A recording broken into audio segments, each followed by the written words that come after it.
만약 내일 아침 여러분이 늘 당연하게 사용하던 에너지가 갑자기 사라진다면 어떤 일이 벌어질까요?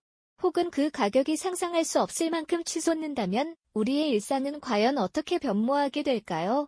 지금으로부터 약 50년 전인 1973년, 전 세계는 바로 그런 악몽 같은 현실에 직면하고 말았습니다.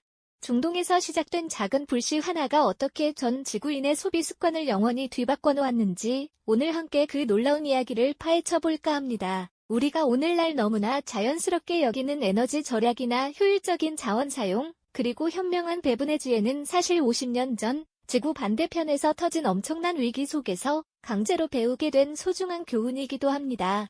인류가 그 전대미문의 위기 속에서 어떻게 생존의 길을 모색하고 변화를 만들어냈는지 그 흥미진진한 통찰을 지금부터 여러분께 들려드리겠습니다. 우리가 당연하게 여기는 모든 것들이 한순간에 흔들렸던 그 시절로 함께 돌아가 보시죠. 1960년대 후반부터 1970년대 초반은 서구 사회에 있어 그야말로 풍요와 번영이 넘쳐나던 시대였습니다. 값싼 석유가 마치 샘물처럼 솟아나던 시절이었기에 사람들은 에너지 소비에 대한 아무런 제약도 느끼지 못했죠. 드넓은 미국 고속도로를 시원하게 질주하던 대형 세단들을 떠올려 보세요. 넉넉한 배기량과 거대한 차체는 곧 성공과 여유의 상징이었고 기름값 걱정 없이 장거리를 달리는 것이 일상이었습니다. 공장들은 쉼없이 돌아가며 대량 생산 체제를 유지했고 도시의 밤은 화려한 네온 사인과 가로등 불빛으로 가득했습니다. 집집마다 에어컨과 난방은 아낌없이 가동되었고 일회용품의 사용도 거침이 없었죠. 마치 에너지가 무한정 공급될 것이라는 믿음이 당연한 듯이 여겨지던 시절이었습니다. 인류는 이제 막 산업화의 정점을 찍고 소비의 황금기를 구가하며 자원의 유한성 같은 건 먼 미래의 이야기로 치부해버리는 듯 보였습니다. 하지만 이런 겉모습의 풍요로움 뒤편에는 서서히 어두운 그림자가 드리워지고 있었습니다. 서방 세계의 산업과 일상은 중동 지역에서 솟아나는 검은 황금, 즉 석유에 절대적으로 의존하고 있었으니까요. 세계 지도 위에서 중동과 서방을 잇는 유조선 항로들은 마치 생명선처럼 보였지만 그만큼 취약한 연결고리이기도 했습니다. 중동 지역의 지정학적 중요성은 점점 커지고 있었고 이는 곧 불안정성으로 이어질 수 있음을 의미했죠. 석유 생산국들은 서방 국가들이 자신들의 자원에 너무 쉽게 접근하고 있다고 느끼기 시작했습니다. 국제 유가 그래프는 비록 완만했지만 꾸준히 상승 곡선을 그리고 있었고 이는 다가올 위기의 희미한 전조와도 같았습니다. 하지만 대다수의 사람들은 이러한 미묘한 변화를 감지하지 못했습니다. 값싼 에너지에 취해 그 이면에 숨겨진 위험을 외면하고 있었던 것이죠. 마치 거대한 폭풍이 서서히 다가오고 있었지만 아무도 그 먹구름의 존재를 알아채지 못한 채 평화로운 일상을 보내고 있었던 것처럼 말입니다. 이제 이 평온함은 곧 엄청난 충격과 혼란으로 뒤바뀌게 될 것입니다. 이 평온함은 곧 엄청난 충격과 혼란으로 뒤바뀌게 될 것입니다. 그리고 정말이지 그 평화는 거짓말처럼 산산조각 나고 말았습니다. 1973년 10월 6일 유대인들의 가장 신성한 날인 욤키푸르, 즉 속죄일의 중동의 하늘은 갑작스러운 전쟁의 포화로 물들었습니다. 이집트와 시리아가 이스라엘을 기습 공격하면서 시작된 욤키푸르 전쟁은 단순히 지역 분쟁을 넘어 전 세계를 뒤흔들 거대한 태풍의 눈이 되고 말았죠. 중동 지역의 긴장감이 최고조에 달하자 서방 국가들은 자신들이 얼마나 아슬아슬한 외나무다리 위에 서 있었는지 비로소 깨닫기 시작했습니다. 전쟁의 불길은 곧바로 경제 전선으로 옮겨 붙었습니다. 아랍 산유국들은 이스라엘을 지지하는 서방 국가들을 향해 강력한 보복 조치를 취하기로 결심합니다. 바로 석유를 무기화하는 전례 없는 결단이었죠. 석유 수출국 기구 오펙은 석유 생산량을 대폭 줄이고 특히 미국과 네덜란드 등 특정 국가에 대해서는 석유 수출을 전면 금지하는 석유 금수 조치를 단행했습니다. 마치 심장에 피를 공급하던 혈관이 갑자기 막혀버린 것과도 같았습니다. 이 소식은 순식간에 전 세계를 공포와 혼란의 도가니로 몰아넣었습니다. 검은 황금의 가격은 마치 불난 즙에 기름을 붓듯이 거침없이 치솟기 시작했습니다. 1973년 10월 배럴당 3달러 수준이던 원유 가격은 불과 몇 달 만에 12달러를 훌쩍 넘어섰습니다. 무려 4배 이상 폭등한 것이죠. 이처럼 예측 불가능한 가격 상승은 전 세계 경제를 한순간에 마비시키는 충격파로 작용했습니다. 거리의 주유소들은 휘발유를 구하려는 차량들로 끝없이 긴 장사진을 이루었고요. 주유소마다 휘발유 없음이라는 팻말이 내걸리고 그마저도 소량만 판매하는 곳에서는 실랑이가 끊이지 않았습니다. 사람들은 언제 다시 기름을 채울 수 있을지, 내일은 오늘보다 더 비싸지지 않을지 불안감에 떨었습니다. 생산과 유통의 근간이 흔들리자 산업 전반은 걷잡을 수 없는 혼란에 빠졌습니다.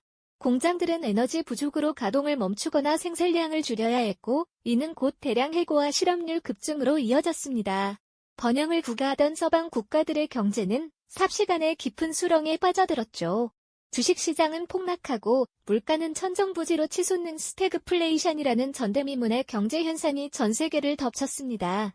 정부는 에너지 위기에 대응하기 위해 고심 끝에 여러 긴급 조치를 내놓았습니다. 일부 국가에서는 휘발유 배급제를 실시하거나 홀짝제로 차량 운행을 제한하는 극단적인 조치까지 시행되었죠. 심지어 자동차의 최고 속도를 제한하는 법규가 생기기도 했습니다. 밤이 되면 도시의 거리는 예전처럼 환하게 빛나지 못했습니다. 간판들은 불을 끄고 가로등은 최소한의 조명만을 제공하며 어둠 속에 잠겼죠. 가정에서는 난방 온도를 낮추고 불필요한 전등을 끄는 것이 일상이 되었습니다. 이전에는 상상조차 할 수 없었던 풍경들이었죠. 사람들의 일상은 송두리째 바뀌었습니다. 대형차를 몰고 다니며 값싼 기름을 펑펑 쓰던 문화는 하루아침에 과거의 유물이 되어버렸습니다. 자동차는 더 이상 단순한 이동수단이 아니라 언제 동력을 잃을지 모르는 불안한 존재가 되었고요. 소비재 시장 역시 직격탄을 맞았습니다. 에너지 비용이 모든 제품의 생산 원가에 반영되면서 물건값은 급등했고 소비자들의 지갑은 얇아졌습니다.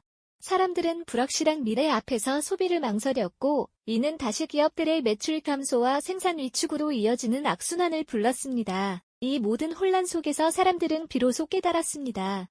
자신들이 누리던 풍요가 얼마나 취약한 기반 위에 서 있었는지, 그리고 중동의 석유가 자신들의 일상에 얼마나 깊숙이 뿌리내리고 있었는지를 말이죠. 마치 거대한 댐이 무너지면서 거침없는 물살이 모든 것을 휩쓸어가는 듯한 상황이었습니다. 이 전대미문의 위기 앞에서 인류는 이제 새로운 질문에 직면하게 됩니다. 과연 이 혼돈 속에서 어떻게 살아남아야 할까요? 그리고 미래를 위해 어떤 변화를 모색해야 할까요? 이 질문에 대한 답을 찾아가는 과정은 인류의 소비 습관을 영원히 바꿔놓을 거대한 전환점이 될 것입니다. 네, 그렇습니다. 1973년 중동발 오일 쇼크는 단순한 경제적 충격을 넘어 전 세계 인류에게 절약이 선택이 아닌 생존을 위한 필수적인 지혜임을 뼈저리게 가르쳐준 전대미문의 사건이었죠. 갑작스럽게 솟구친 육아와 에너지 부족은 마치 심장이 멎는 듯한 충격으로 다가왔고, 각국 정부와 기업, 그리고 우리 주변의 평범한 개인들까지 모두의 삶의 방식을 송두리째 뒤흔들었습니다. 이 거대한 혼돈 속에서 인류는 이제 더 이상 과거처럼 소비할 수 없다는 냉혹한 현실을 직시하며 어떻게든 이 전례 없는 상황에 적응하고 변화해야만 하는 절박한 과제에 직면하게 되었죠. 마치 거대한 파도 앞에서 발버둥치는 작은 배처럼 말입니다. 가장 먼저 이 위기 앞에서 움직인 것은 바로 각국 정부였습니다. 국가 경제의 마비를 막고 폭등하는 물가로 인한 시민들의 동요를 잠재우기 위해 정부는 이전에는 상상조차 할 수 없었던 파격적인 에너지 절약 정책들을 본물처럼 쏟아내기 시작했습니다. 에너지를 아끼는 것이 곧 나라를 살리는 길이다라는 강력한 구호 아래 공공기관의 난방 온도를 강제로 제한하고 네온사인과 심야 영업을 금지하며 자동차 운행 요일제를 전국적으로 시행하는 등 강력하고도 직접적인 조치들이 거침없이 추진되었죠. 해가 저물면 일찍이 어둠이 찾아온 도시의 거리, 두꺼운 스웨터를 껴입고 온기 없는 사무실에서 일하는 사람들의 모습은 당시의 절박했던 상황을 고스란히 보여주는 상징적인 풍경이었습니다. 거리 곳곳에 붙은 한 방울의 기름도 아끼자는 포스터들은 시민들에게 끊임없이 에너지 절약의 메시지를 상기시키며 각자의 일상 속에서 작은 실천들을 찾아 나서도록 독려했습니다. 이는 단순한 광고를 넘어선 국가적인 생존 전략이었던 셈이죠. 기업들 역시 이 거대한 변화의 물결에서 자유로울 수 없었습니다. 석유값이 천정부지로 치솟자 기름을 펑펑 쓰는 대형차 위주의 생산 방식은 더 이상 시장에서 살아남을 수 없다는 것을 깨달았죠. 소비자들의 지갑 사정과 높아진 유가에 맞춰 연비가 좋은 소형차 개발 경쟁이 마치 불꽃처럼 뜨겁게 타올랐습니다. 일본의 도요타나 독일의 폭스바겐 같은 자동차 회사들은 이러한 변화의 흐름을 정확히 읽어내고 작지만 효율적인 모델들을 선보이며 글로벌 시장에서 입지를 굳히는 결정적인 계기를 마련하기도 했습니다. 자동차 산업뿐만이 아니었습니다.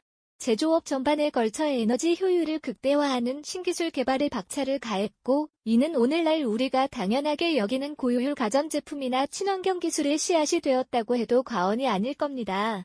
기업들은 더 이상 값싼 에너지에 기대어 생산할 수 없다는 현실을 냉정하게 직시하며 효율성이라는 새로운 가치를 기업 경영의 최우선 순위로 삼기 시작한 것이죠. 그렇다면 우리 개개인의 삶은 또 어떻게 바뀌었을까요?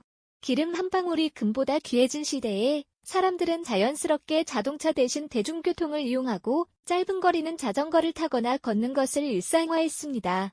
주말이면 가족과 함께 떠나던 신나는 드라이브는 잠시 잊어야 할 사치가 되었고, 난방비를 아끼기 위해 집안에서도 두꺼운 옷을 겹쳐 입는 것이 어느새 익숙한 풍경이 되었죠.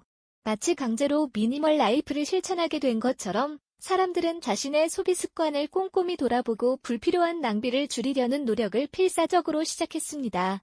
이런 변화는 단순히 불편함을 감수하는 것을 넘어 한정된 자원의 소중함을 피부로 느끼고 절약을 통해 이 국가적인 위기를 함께 극복하려는 집단적인 의지와 몸부림으로 이어졌습니다.